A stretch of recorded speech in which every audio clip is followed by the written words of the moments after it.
as women, sometimes we think, oh, I can change a guy, but the truth is that, listen, by the time you meet him, if he hasn't changed, then don't think that you're going to be that person that's going to change him.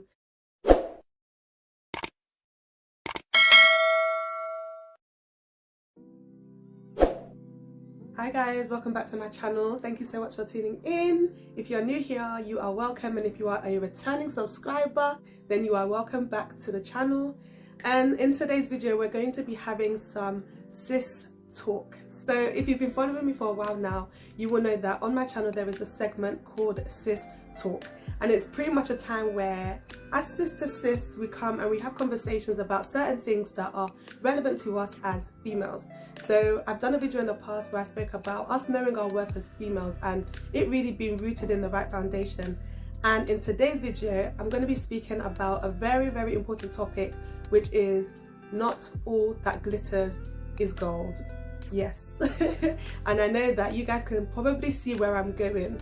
And although obviously this statement that we hear all the time is applicable to so many different things when it comes to life, but today, as expected, I'm going to be talking about singleness and relationships and just how important it is for us to really understand that not all that glitters is gold. Sisters, we say this all the time, but on so many occasions we see situations, we may have even faced situations ourselves where we have been in a place, a relationship, a situationship, and we know very much so that this person is not gold, this thing is not gold. And I think one thing that I like to do with Cis Talk is to really just be open and share with you guys the thinking behind the video. So what actually kind of inspired me to start this video. So without going into too much detail, a lot of people may have heard of a situation that happened a few months ago where unfortunately a beautiful, amazing woman of God was killed by her husband, and allegedly killed by her husband. It really just made me think a lot about how important it is to marry the right person. And I know we say this all the time, we're always talking about it, but instances like that and situations like that constantly remind us of that.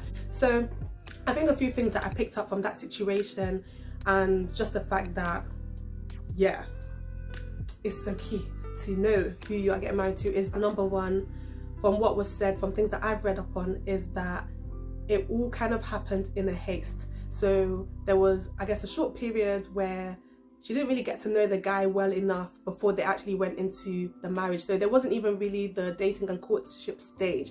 And I think that's a very important thing for us to talk about. So if you're on YouTube, you will see videos all the time where people are talking about, met my husband in 5 months, met my husband in 6 months, so we got married. And I truly believe that God does that. Like, God genuinely does do that. I've heard of testimonies, I've seen testimonies where people haven't been together for that long of a period, and it was God ordained. However, I think one thing that we need to also understand is that we cannot be ignorant of the schemes of the enemy. And the true fact is that what God does, the enemy tries to copy, counterfeit. So let's just talk about counterfeit for a second, because I think as much as God is really doing that in, I guess, a season, or he's really done that in the past and brought people together in a speedy and accelerated way, the enemy is also trying to do the same. So I was just thinking about a few red flags that I guess as women we can look out for, and as we also kind of just seek God for that discernment: fear, intimidation, cursing the person, bringing their self-worth down, bullying, victimizing, belittling them, haste, isolation, slavery, but calling it submission. And we're going to talk about that in another video because I feel like we need to know what submission is. And the problem with the whole submission thing, again, for a whole nother video, is that sometimes we don't actually understand what it means, and it can be very easy for people to go into that line of slavery. So those are just a few things that I would say are, I guess, red flags, some things that even in that dating stage, the courting stage, relationship stage, are to look out for. Why should someone get into a relationship and they are taken away from their family? And this is something that obviously from the story that I'm speaking about from earlier, that was said that unfortunately the woman was isolated from her family. She wasn't allowed to see them, they weren't allowed to visit.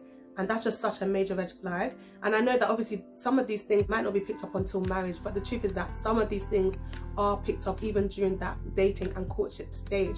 So I think one thing that needs to be spoken about and addressed more, especially in our community, is the difference between gift and fruit. Now, if we're being honest, yeah, gift looks good. Like when you see somebody who is flourishing and operating in their giftings, maybe they're a pastor, or maybe they're a prophet or prophetess, or maybe they are a singer, or they have a gift. Because of the way God is, there's a level of glory that will cover that person. There's a level of glory that will be on that person. And a lot of the times, people don't realize that they're attracted to the gift and not the actual person who possesses that gift. And I think I'm going to come back to that in a second. But I think another thing as well is that we sometimes also end up worshipping the gift rather than the giver of the gift. But I think that's a whole nother message in itself. But going back to that point of the fact that not everything that glitters is gold. The truth is that sometimes it's really the gift. Ladies, can we just be real? It's really the gift that we tend to be attracted to. And God gives gifts without repentance. And I think that's the scary thing about it, because when we get so caught up on this person is this person holds this title, this person has this position, this person has this gift, then it can easily make us go for the person because of that thing rather than their fruit. Whew. And if I'm being honest, sometimes I do feel like we don't look at fruit enough. We don't analyze the fruit of the person. We don't even analyze our own fruit, right? And we focus so much on the gift. And when we focus on the gift, it looks like gold. But sometimes it's not gold. Sometimes that person's not gold, because the very fact is that they might be operating in their gifting and not even actually be a child of God. They might not be submitted to God, but they might still be flourishing in their gifts, even within the church community. So I think that's one thing that is so important to, you know how they say, shine your eyes. I think that's such an important point, that don't just look at the gifts. I think it's so important for us as women to have these conversations that, yes, you might meet somebody and they might seem so amazing on the outside. But one thing I'm always reminded of is when God said to Samuel that man looks at the outer appearance, but God looks at the heart. Whew. And I think the scary thing about fruit sometimes is that from afar, fruit might look good. Like you might look at somebody from afar and it looks like they have fruit. And when I'm talking about fruit, I'm talking about character, the fruit of the spirit. So things like patience. Does this person have patience? Does this person have joy? Does this person carry peace? Or are they someone that will just bring chaos? Does this person know how to love? Does this person have self-control? You know? And when you don't really get to know someone well, it's so easy for you to be deceived in thinking that person has fruit. And one thing I always say is that time will tell. That over time, fruit tells. Like you can't lie about fruit. Fruit don't lie. So as much as someone might be able to fake fruit or fake character, if we put it like that, for some time, there comes a point where the character starts to show. We always hear people say that marriage actually reveals. So sometimes people think, okay, you know, I might have this character defect, or I might have this lack of fruit or this issue. And then they think, okay, when they get into marriage, then things will just get better automatically. But unfortunately, it doesn't work like that. And I think as much as it's us being discerning, I also think that it's us also being reflective and reflecting on ourselves as well. Because yes, not all that glitters is gold, and by the grace of God, maybe not fall for the counterfeit, but at the same time, are we gold? The truth is that as children of God, we have to go through the fire, we have to be purified so that we can be refined and come out as gold. So I love to always be self-reflective, and I think that's one thing that, you know, as ladies we should do. It's not always about looking at the other person, but also looking into ourselves and just thinking, am I gold as well? As women, sometimes we think, oh, I can change a guy, but the truth is that, listen, by the time you meet him, if he hasn't changed, then don't think that you're going to be that person that's going to change him. Just going back to that point on fruit, there's a scripture I wanted to just quickly read from Matthew 7:15, and it says, beware of false prophets who come disguised as harmless sheep, but are indeed ravenous wolves, for you will know them by their fruit. And it just goes back to that point that I was making earlier in terms of looking at fruit and not just looking at gifts. When we look at just gifts, then it's easy for us to think that something that glitters is gold when it is not gold. And this is why on my channel, as much as I talk about singleness, I also love to emphasize the importance of a relationship with God, because that's really what helps us through His Spirit to discern and know that, okay, God sees the heart, and it's not just about what we see on the outside. We can only with our physical eyes see what's on the outside, but it's God that will help us to discern, to see what is the intention and the heart of every single person that comes to us. So I hope that was a helpful video. I feel like there's so much more to be said on this topic, but there's only so much that can be said in a short video.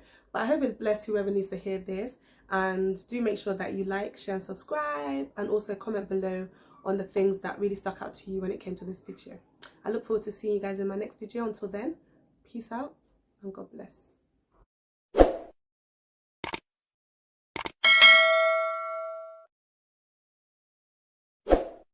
So yes, on the outside, the man may look crisp, he may look like he has everything together, but what's his spirit saying, you know? And what's his heart saying? And only God can see the heart.